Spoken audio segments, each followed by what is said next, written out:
Good afternoon बच्चों आज मैं आपको बताऊंगी।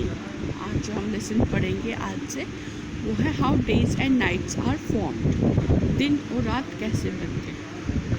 तो आपको मैं सबसे पहले पूछूंगी कि आपने ये कभी देखा है, ये ध्यान दिया है कि हम सुबह उठते हैं तब सूरज कैसा होता है, आफताब तब कैसा होता है, तब वो ऑरेंज कलर का होता है, फिर आहिस्ता आहिस्ता वो पीले रंग का होता है, फिर दिन में एकदम से बहुत तेज़ होता है, फिर जब शाम डलती है तो शाम डलते डलते फिर से लाल सा हो जाता है, फिर ऑरेंज कलर का हो जाता है और फिर एकदम से डार्क होने लगता है। तो ऐसा क्यों होता है? फिर रात में कई रातों में जो मून होती है, जो चाँद होता है वो फुल दिखता है, फिर आहिस्ता आहिस्ता कम होता है, फिर दिखता ही नहीं है। फिर से कुछ 15 दिन के बाद फिर चाँद जो है वो आहिस्ता आहिस्ता दिखने लगता है, फिर थोड़ा बड़ा होकर फिर पूरा एकदम गोल हो जाता है। तो ये सब चीज़ें कैसे होती हैं, इन सब चीज़ों का क्या राज है?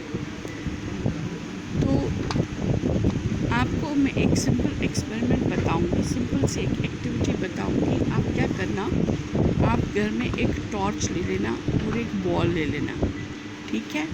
अपने भाई या बहन को बोल देना कि वो टॉर्च पकड़े और आप उसके सामने एक बॉल रखना, ठीक है। उस टॉर्च के सामने बॉल रखोगे और उसको घुमाते रहना बॉल को, ठीक है।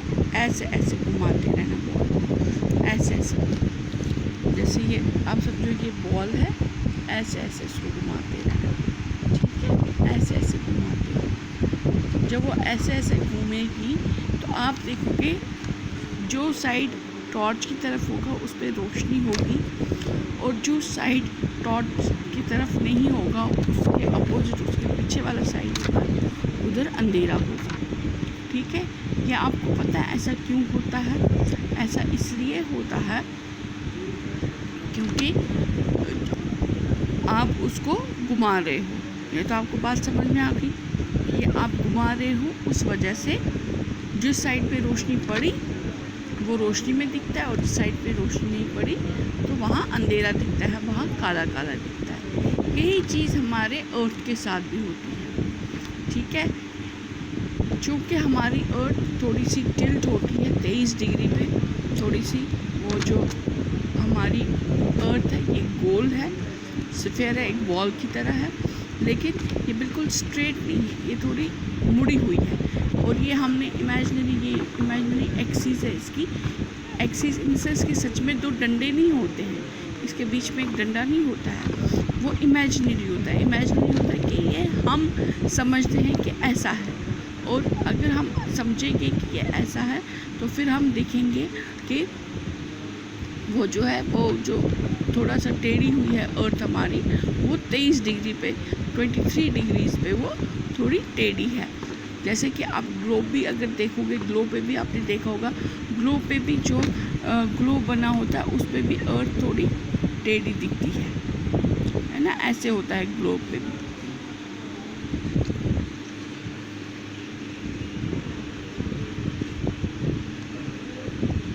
उस पे ग्लोब पे भी अगर आपने देखा होगा ऐसे ही होता है, अर्थ होती है ना, ऐसे अर्थ होती है, ऐसे।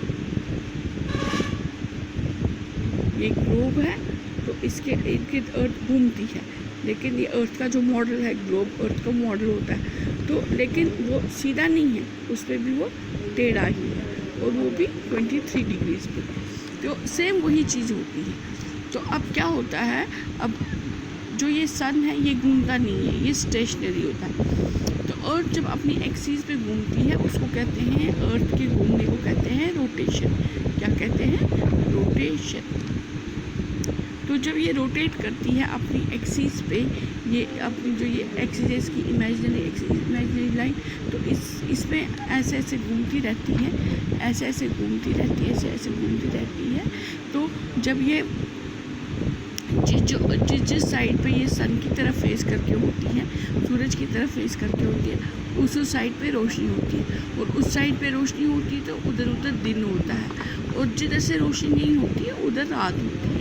इसीलिए ऐसा होता है, जो कि अर्थ अगर ऐसे है, अगर यहाँ पर इंडिया है तो यहाँ पर अमेरिका है, अर्थ के इस साइड से दूसरी साइड से अमेरिका है। तो जब सन की रोशनी इधर इंडिया की तरफ होती है, इंडिया में दिन होता है, तो अमेरिका में रात होती है। ठीक है बच्चों, तो ये घूमने की वजह से होती है और इसको हम रोटेशन कहते हैं। क्या कहते हैं? रोटेशन कहते हैं। तो अब आज आप यही काम करोगे। आज आप पहले टॉर्च ले लोगे, टॉर्च की रोशनी में आप बॉल को घुमा के देखोगे। जिस साइड पे रोशनी होगी वो दिन है, जिस साइड पे रोशनी होगी वो रात है। तो ये आप देख लेना। और आपको पता है एक पूरा एक दिन रात पूरा एक रोटेशन पूरा एक, अगर वो जैसे यहाँ से अगर उसने घूमना शुरू किया, यहाँ से जब ये पूरा फिर से ऐसे ऐसे ऐसे ऐसे ऐसे घूमेगी, ऐसे घूमेगी, तो फिर उसी पोजीशन में आते आते इसको 24 घंटे लगते हैं। कितना लगते हैं? 24 घंटे। तो वही 24 घंटे होते हैं दिन और रात। ठीक, तो अब आप ये आज एक एक्टिविटी करना, आप खुद से समझना कि दिन और रात कैसे बनते हैं। तो इसके आगे वाला मैं आपको नेक्स्ट वीडियो में बताऊँगी। ओके बच्चों, थैंक यू।